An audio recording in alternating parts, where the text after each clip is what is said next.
Quantum leaders, the executor. Consciousness as architect, not bystander.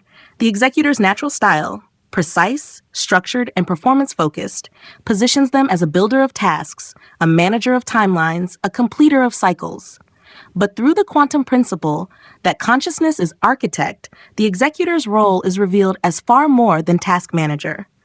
Every checklist they create, every process they refine, every metric they uphold is not just action. It is an expression of internal architecture. Their mental clarity, emotional tone, and unspoken intent are not separate from their outcomes. They are encoded within them. The executor is not following the system. They are designing it with their mind, even when they don't realize it. With a motivation direction of away from, the executor aims to prevent error and inefficiency.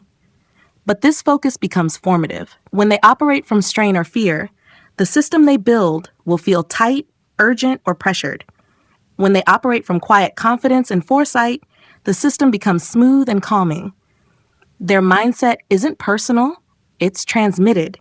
They don't just follow procedures. They embed consciousness into the culture of completion. Their attention focus on self supports self-discipline and control. But that inner dialogue, the pressure they place on themselves, the judgments they hold about their own pace, writes subtle rules into the environment. If they believe, I have to do it perfectly or I'll fall behind, that frequency becomes normalized. Others will start operating from the same compression.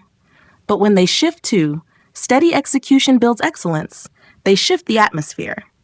Their self-perception sculpts the system's tone. With an internal frame of reference, they trust their own sense of what's right. But the beliefs they hold about speed, correctness, responsibility are architectural. If they assume there's no time to pause, their systems won't allow for breathing space.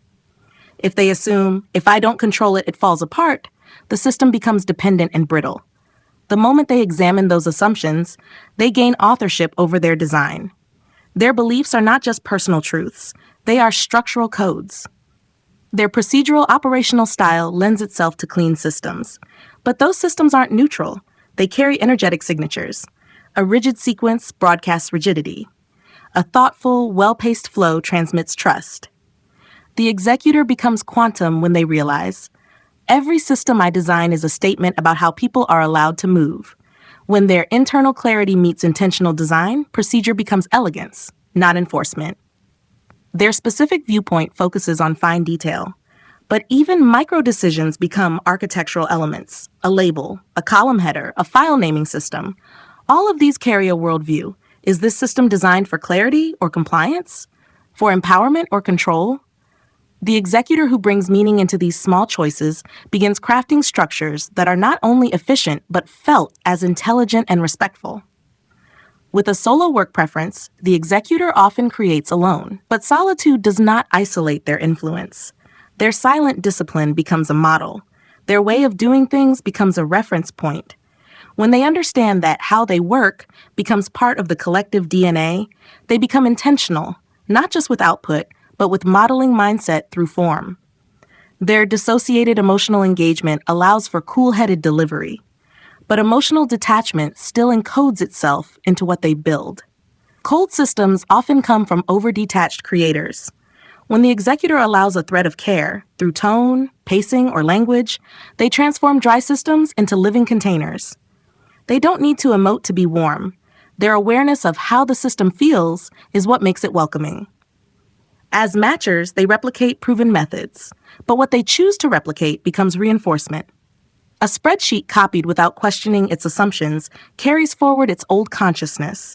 The executor leads quantumly when they ask, what does this process teach through its form? What kind of behavior does it invite?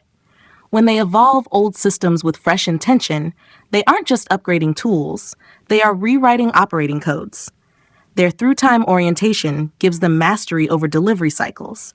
But time is also structure. When they over-tighten schedules, they create systems that run fast but fray. When they stretch time too far, accountability collapses. The executor becomes an architect of rhythm when they build timelines that hold people, not just deadlines. Their systems begin to feel like scaffolding, not pressure. And with the primary drive of things, they are focused on producing results. but everything is the endpoint of a mental structure. The meeting agenda carries the architect's belief about attention. The dashboard layout reflects their assumptions about priority. When the executor pauses before building and asks, "What consciousness do I want this to carry?" they become more than efficient. They become elegant, aware, and legacy building. In this view, the executor is no longer the one who just gets things done. They are the shaper of how things are done. Their systems are silent instructors. Their workflows are coded with their mindset. And when they bring intention to every aspect of their work, how it moves, how it feels, what it implies, they stop managing productivity. They start designing culture, not loudly, but exactly. And that is architecture at its most refined. Quantum leaders, the executor. Polarity creates the blueprint of experience. The executor's natural style, precise, responsible, and execution-focused, makes them the engine that drives completion. They excel at bringing vision into results and ideas into measurable outcomes. But through the principle of polarity, the executor is reminded, precision is not born from control alone. It arises from navigating the dynamic tension between opposites, between pace and patience, detail and flow, consistency and flexibility. The executor's deepest mastery emerges not when they choose one pole over another, but when they design from the space between. With a motivation direction of away from, the executor seeks to avoid error. The polarity here is caution versus confidence. Too much caution slows momentum and triggers overcorrection. Too much confidence risks sloppiness or oversight.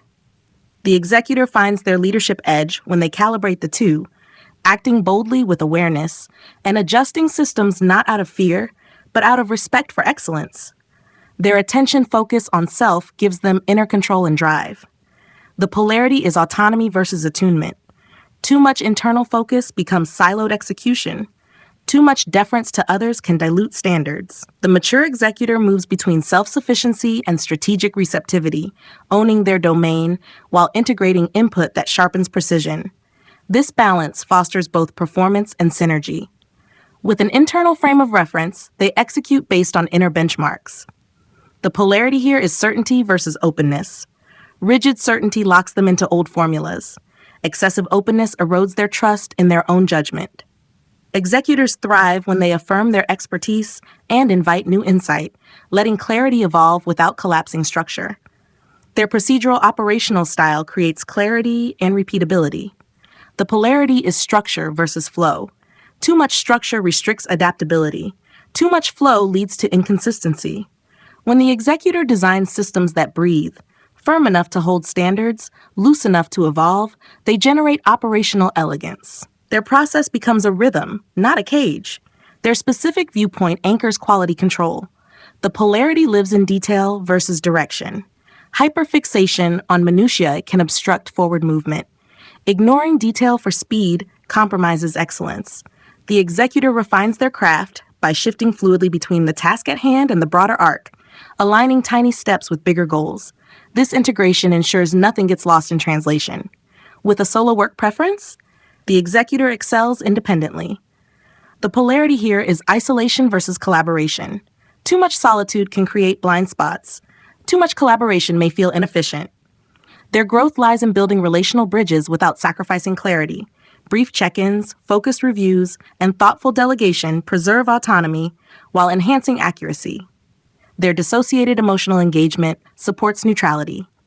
The polarity is detachment versus connection. Detachment protects objectivity, but risks creating cold systems.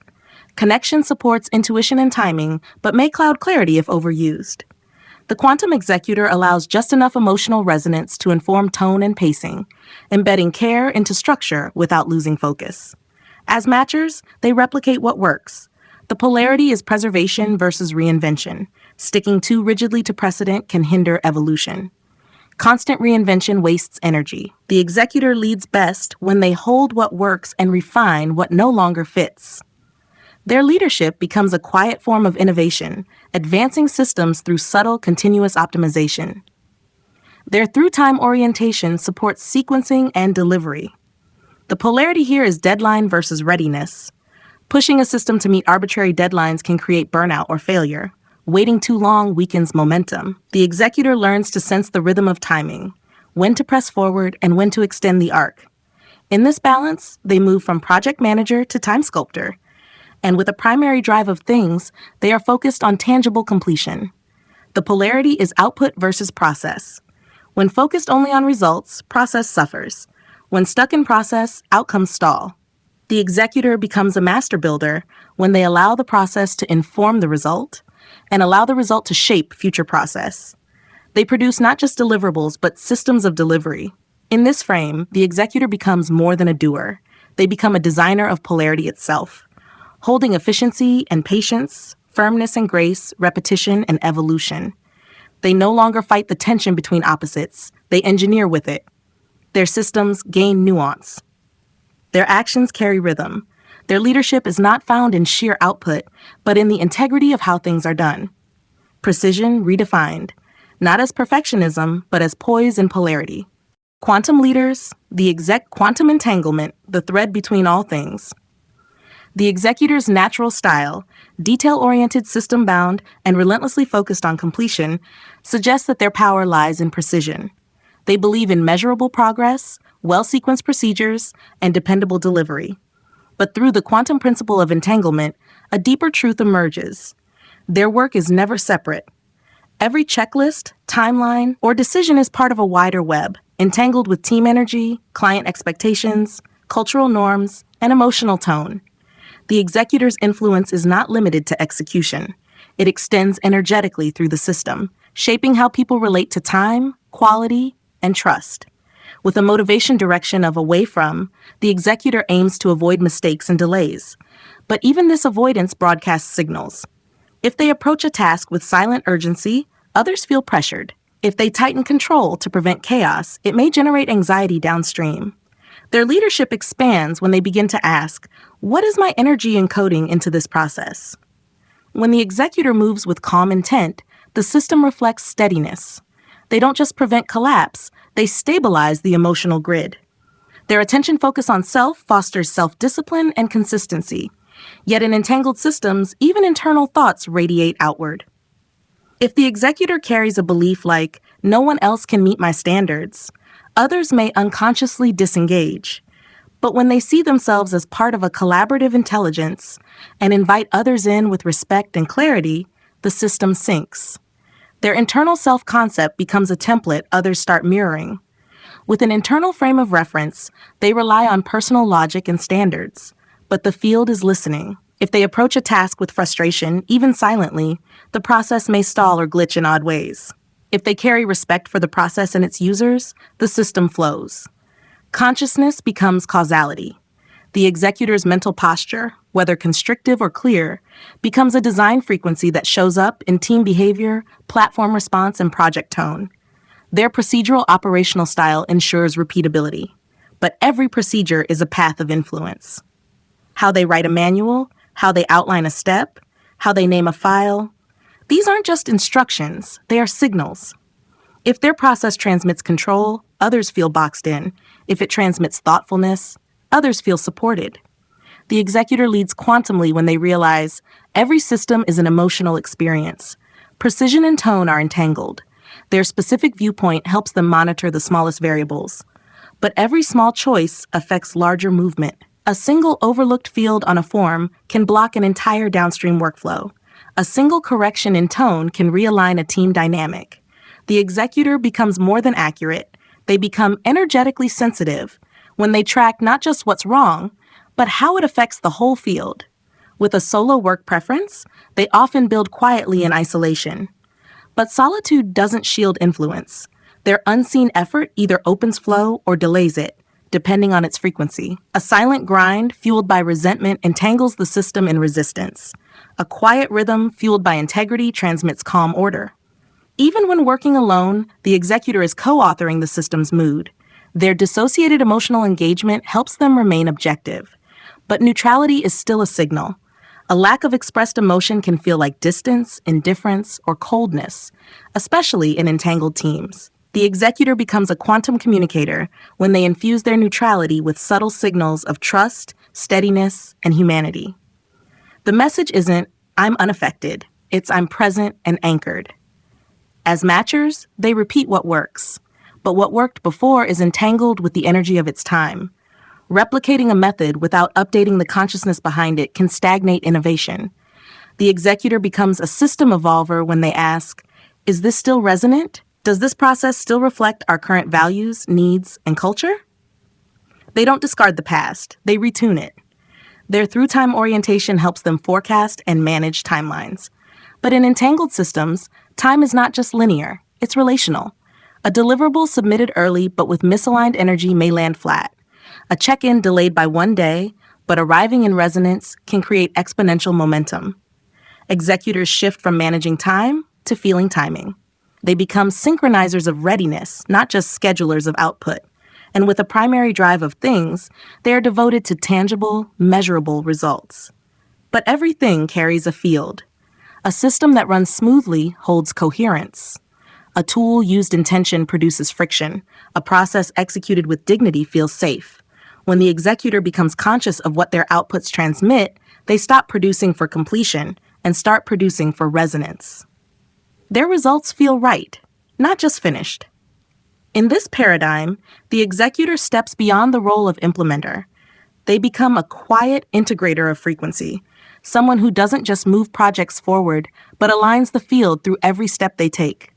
Their unseen hand becomes the hidden coherence. Their procedures carry presence. Their efficiency transmits stability. They are the pulse that makes things land cleanly. And their power lies not only in doing well, but in doing with clarity, so the entire system breathes better because of it.